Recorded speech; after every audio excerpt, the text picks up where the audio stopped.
لکھا ہے، یہ بنی اسرائیلی روایت ہے، لکھا ہے کہ حضرت موسیٰ علیہ السلام کوئی طور پہ گئے، جا کے عرض کی یا اللہ ایک بار تیری ایک بندی کے بارے میں نے پوچھا تھا کہ وہ پوچھتی ہے کہ اے اللہ کے نبی علیہ السلام بتائیں بیٹا ہوگا کہ نہیں ہوگا،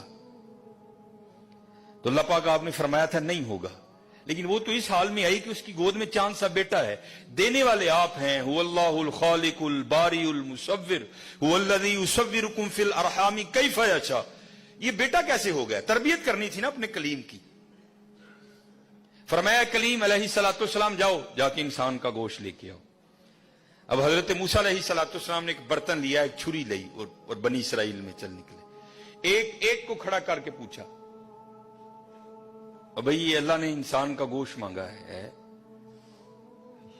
اور بندہ انکار۔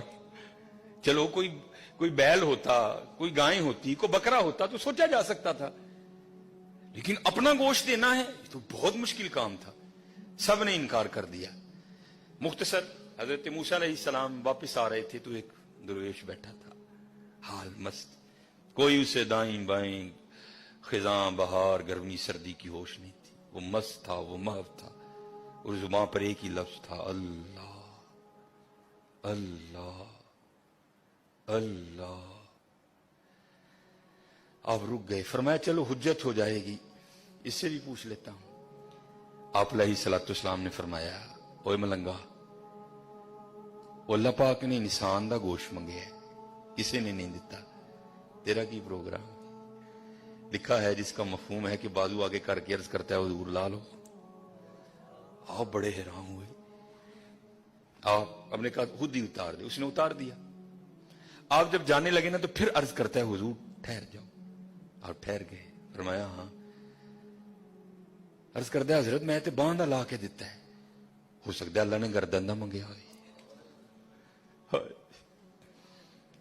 صاحب سب کا ایک۔ آپ نے فرمایا اتار دے، جانے لگے تو پھر عرض کرتا ہے حضور ٹھہر جائیو، آپ پھر رک گئے۔ عرض کرتا ہے حضور باندھا تون دا دیتا ہے کہ اللہ پاک نے گلاں دا نہ منگیا، اے بھی لے لو، اتار دی۔ جانے لگے پھر عرض کرتا ہے حضور ٹھہر جاؤ، کہیں اللہ نے سینے کا نہ مانگا ہو، وہ بھی اتار دیا۔ پھر جانے حضور ٹھہر جاؤ، کتے اللہ نے ٹھڈ دا نہ منگیا ہے۔ پھر جانے حضور ٹھہر جاؤ، کتے اللہ نے پٹاں دا نہ منگیا ہے۔ پھر حضور ٹھہر جاؤ، کتے اللہ نے پنڈلی دا نہ منگیا ہے۔ پہلے دینے کو کوئی تیار نہیں تھا، ایسا عاشق ملا سارا کچھ ہی اتار کے دے دیا۔ صاحب سب کا ایک ہے۔ حضرت موسیٰ علیہ السلام نے گوشت لیا، کوئی طور پر حاضر ہوئے، پوچھا کلیم کیا بنی؟ عرض کی یا اللہ پہلے کو دینے کو تیار نہیں تھا، ایسا دیوانہ ملا سارا کچھ ہی اتار کے تیرے نام پہ دے دیا۔ اللہ پاک نے فرمایا کلیم، اس نے پوچھا تھا، آپ نے آ کے مجھ سے پوچھا، میں نے کہا نہیں ہوگا، چلی گئی۔ لیکن جب آپ کی بارگاہ سے اٹھ کے گئی تو گھر نہیں گئی۔ یہی دیوانہ جس نے میرے نام پہ سارا کچھ دے دیا، اس کے پاس آئی اور دعا کے لیے کہا اب خود بتاؤ اگر ایسا دیوانہ میری بارگاہ میں جھولی پھیلا دے تو اس کو کیسے انکار کروں؟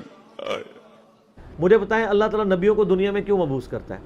تاکہ رول ماڈل ہو، ورنہ اللہ تعالیٰ کے ساتھ جو غلط عقیدے لوگوں نے وابستہ کیے ہیں نا، کیے پوری نیک نیتی کے ساتھ ہیں اور اللہ کی محبت میں کیے ہیں، لیکن رول ماڈل اگر نہیں ہوگا تو ہر شخص اپنا عقیدہ بنا لے گا۔ اب یہ قرآن میں سورہ الاعراف میں آیا کہ حضرت موسیٰ علیہ السلام اپنے ساتھیوں کے ساتھ ایک جگہ سے گزرے، کچھ لوگ بتوں پہ اعتکاف کیے ہوئے تھے، آیت نمبر 138 میں، تو انہوں نے کیا کہا؟ حضرت ہمارے لیے بھی آپ ایک بت مقرر کر دیں اللہ کا کہ ہم بھی تھوڑا دھیان کر لیں۔ تو یہ اللہ کی نفرت میں انہوں نے کہا تھا کہ اللہ کی محبت میں؟ تو اگر پیغمبر کا دامن کرم ہاتھ میں نہ ہو پھر یہ نتیجہ نکلتا ہے۔ اور حضرت موسیٰ علیہ السلام کے وہ صحابہ تھے، کوئی یہ نہیں کہ ان کے مرنے کے 1400 سال بعد کوئی بندہ آیا تھا، ان کی موجودگی میں یہ کر رہے ہیں۔ حضرت موسیٰ علیہ السلام کو غصہ آیا، انہوں نے کہا کہ اے اللہ میں اس جاہل قوم سے تیری پناہ میں آتا ہوں۔ اندازہ کریں، تو اللہ کی محبت میں اگر آپ پیغمبر کو چھوڑ کے کوئی اور راستہ اختیار کرتے ہیں نا، وہ ریجیکٹڈ ہے۔ اللہ تک پہنچنے کا ذریعہ جو راستہ ہے وہ صرف نبی کا پیٹرن ہے۔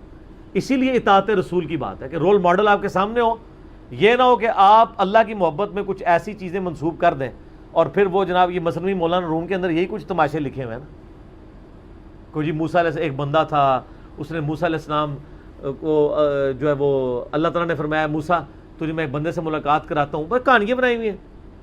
تو اللہ تعالیٰ نے موسیٰ علیہ السلام کو کہا جی مجھے انسانی گوشت چاہیے. دیکھو اللہ نے انسانی گوشت کیا کرنا ہے، جہاں پہ قربانی چاہیے تھی وہ قرآن میں آ گئی ہے بیٹے کی، اور وہ بھی بیٹا قربان نہیں کروایا، وہاں پہ بھی ایک جو ہے مینڈا ہی آیا تھا. تو حضرت موسیٰ علیہ السلام لوگوں کے پاس گئے، کوئی بھی گوشت دینے کے لیے تیار نہیں ہو رہا. اینڈ پہ ایک فقیر کے پاس چلے گئے، اپنے ننگے فقیروں کو ثابت کرنے کے لیے جعلی کہانیاں بنائی ہوئی ہیں. اچھا اس نے کہا موسیٰ علیہ السلام کو کہ جی ادھروں وڈ کے دیاں، ادھروں وڈ کے دیاں، ادھروں وڈ کے دیاں، یا ادھروں وڈ کے دیاں، اے میں کیا ہے اہلا.